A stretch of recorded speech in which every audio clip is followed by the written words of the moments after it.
Hello there, Carl at G-Rate Detailing, hope you're well. We've done the wheels and the tyres and the chain etc, re-greased it in the other bay, so we can now move on to the engine.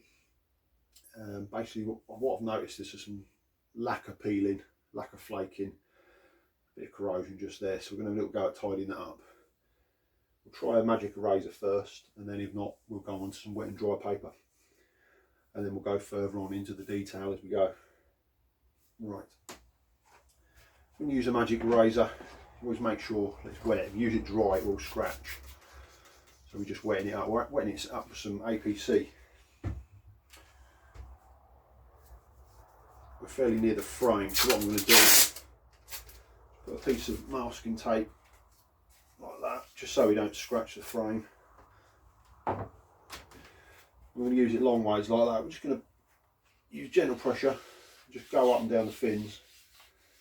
I can feel it cutting, but by the looks of it, it's just below the lacquer. Yeah, it's a common thing. These are lacquered from factory, so obviously as the heat and the road salt and stuff gets to them, eventually they do start peeling. It's pretty common on a 2-year-old bike, to be fair, if they're not looked after. Now we're getting some of it out. Some of the smaller ones are just literally in the surface of the lacquer, so that's not too bad.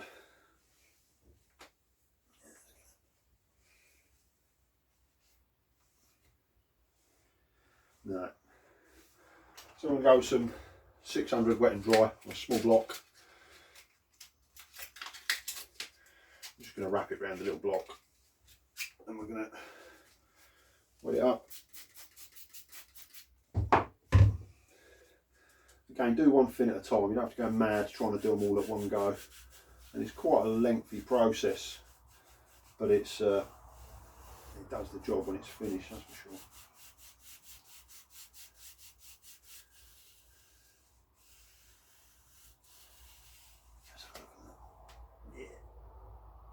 Yeah, you can see that already.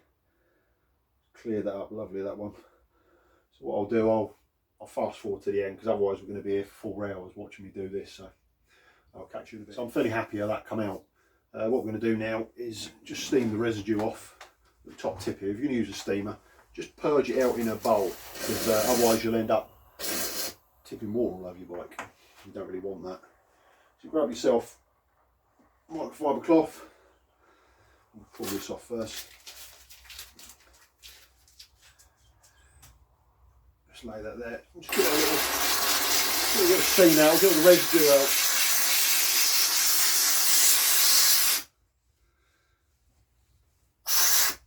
Yeah, lovely, jubbly. What I'm going to do now is get my slick stick. These are a good bit of kit if you're serious about detailing. There's various attachment, various sizes. They're all nice and soft. That's my steamer going off in the background, typical. And we're just going to go in these little, in between these louvers, these fins, sorry, and give it a good clean out, good drying out. I'm going to go down every one of these, so it could be some time. Just keep changing the cloth around.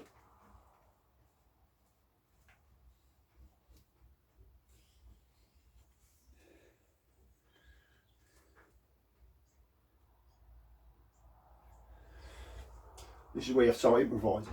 Excuse me. They tend to put the frame in the way, which is not great when you've got polished items in there and stuff. So you really got to sort of try and get in there the best you can. Obviously you're not going to be taking the engine out every time you clean your bike, so the slick sticks, various different sizes, they really come into their own here.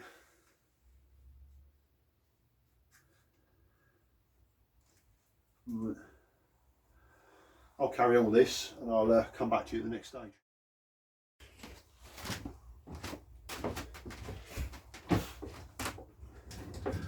So I've been on the engine about 20 minutes now, and there's just one more area to do at the top. I've worked my way all the way down the bottom, but just looking in this light I can just see some unpolished tarnished surface there. I'm going to take my long slick stick with a bit heavier microfiber this time, a little bit of APC, and then we're just going work it. This is the difference between a clean bike and a dirty bike, to be honest, in my opinion. It's very easy just to clean the outside of the bike and make it look pretty, but then when it comes to taking it to bits, you're getting covered in oil and muck and everything. If you've got a clean bike, you take it to bits, you're spotlessly clean, and it will make the bike hopefully last a bit longer. You see the back end on this, it hasn't been maintained 100%. It just makes all the difference. Yeah, it's got that. Little things like that. That's where your little rust traps are. The rubbish will lay all in there, and it won't be long before it'll be eaten into the aluminium. Before you know it, you've got a manky rocker cover. Just don't look nice. Yeah, I'll just keep going and see you later. That's the engine done. So I'm now going to move on to the plastics, the ABS plastics, not the coated ones. I'm just going to give them a light dressing with some bike-friendly plastic cleaner. It leaves it a sort of semi-matte finish. It's not a sort of shiny, blingy finish, so it's fairly nice. I'll just do that now so you can see. I'll use one of these applicators. This way, I don't get loads of product on there. You don't need loads of product. Just a matter of wiping it on. It doesn't have to cover everywhere because you're going to be moving it around in a minute.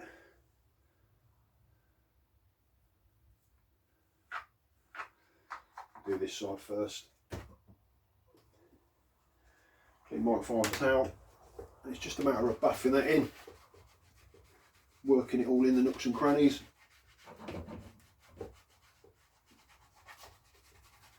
So I wouldn't do the tyres with this stuff, although it is bike safe. It's not. I still wouldn't do it with the on the tyres. Do the foot pegs, but what I tend to do is then just blow over it with the steamer, take the worst of it off. It leaves a nice clean finish, but I certainly wouldn't leave it on there. I was trying to aim for a factory look rather than a sort of blinged out pimp look, you know. I think it looks better on the street, to be fair. Obviously all these plastics have been off when I did the back end for the paint, so I know underneath's all clean, and then I'm going to do the tins separately, so I know it's all clean under there. Obviously when you're doing it at home you can take these off, do them on the bench. So I'm now going to sort out the controls and the speedo, etc. I use some standard bike protector, squirt that into a soft brush and just gently work it in, apply it, avoiding the grips and the brake levers. Just got to work it in. This is already clean, so all you're doing now is just giving it that extra bit of protection. Last bit of cleaning. And then take your small, shallow pile microfiber and just start working in. This is going to take some time, so I'll get this finished and then come back to you. And we move on to the mirrors. Quite important so you can see what you're doing. So we're using a little bit of glass cleaner. Just going to rub that on like so. Get it right into there. All these have been clayed when I did the wash, so I know they're nice and clean. It's just a matter of getting that nice mirror finish. And then we just change over to a waffle cloth.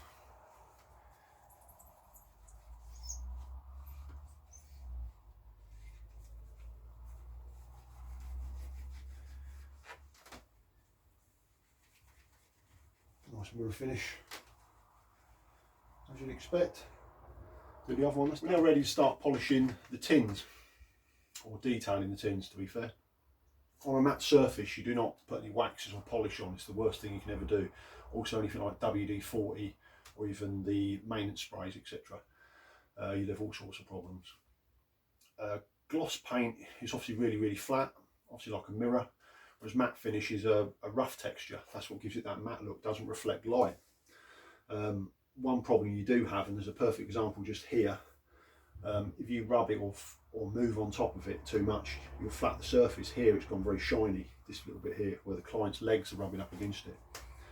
So you don't want to be polishing it. So what I use is a detailer spray, end to end of the panel and finish. Don't do no rubbing in. It's a good product, it doesn't need any polishing or rubbing about, so it's actually designed for matte finishes. So we're going to do that, and I'll show you how simple it is.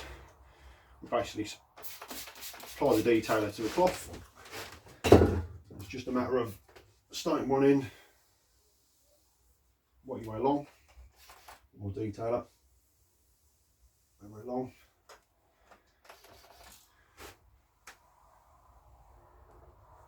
That's it. That's that. Then we go to the actual filler neck, just give it a little bit of protection. Get in there, give it a clean. All these areas were previously clean, obviously when I washed it, so it's just a matter of protecting it. We're getting near the end now, so it's just a matter of cleaning off the seat. We're using a vinyl cleaner for this.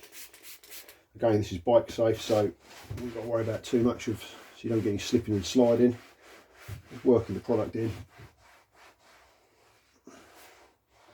Make sure you get all under the straps.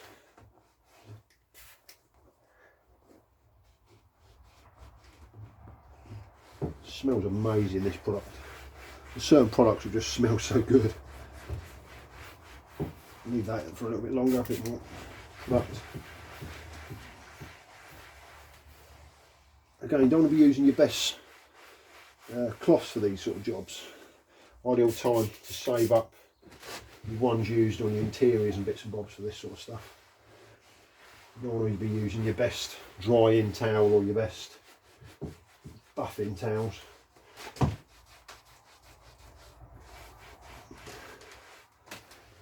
Just leave that on there for a little while. It's a matter of, you can just double your cloth over for this. Don't matter too much because there's no contaminants left. Then you just buff it up, it's nice factory finish.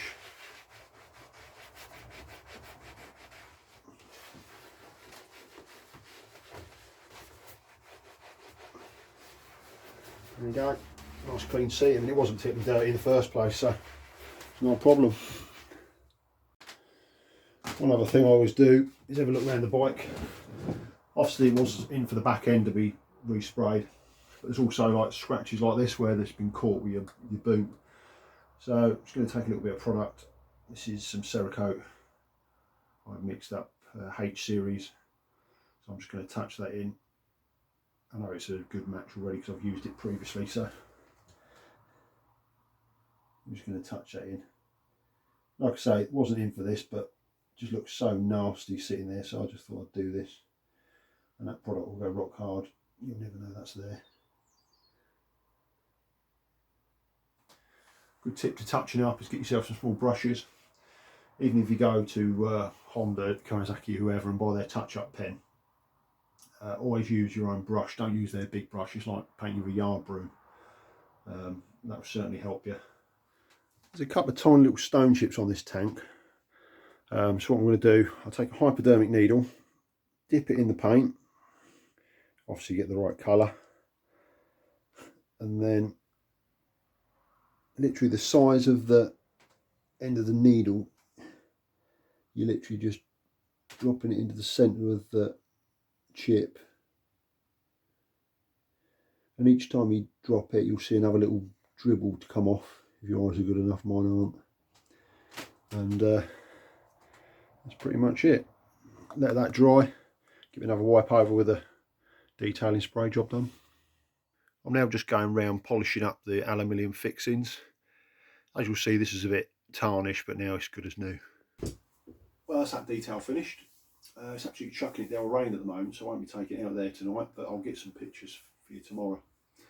One thing I will say, if you're thinking about doing something like this on your own bike, is get organised, get everything you need in place before you start pulling the bike to bits. Buy the best products you can afford, whether it be going on the internet to search or asking on forums, or drop me a comment and I'll try and point you in the right direction. And also with tools, buy the best tools you can afford. There's nothing worse than having a cheap Akamoto Happy Shopper spanner. You put it on the nut and there's ½ inch of play in it. You go to undo it, you slip off, damage the paintwork.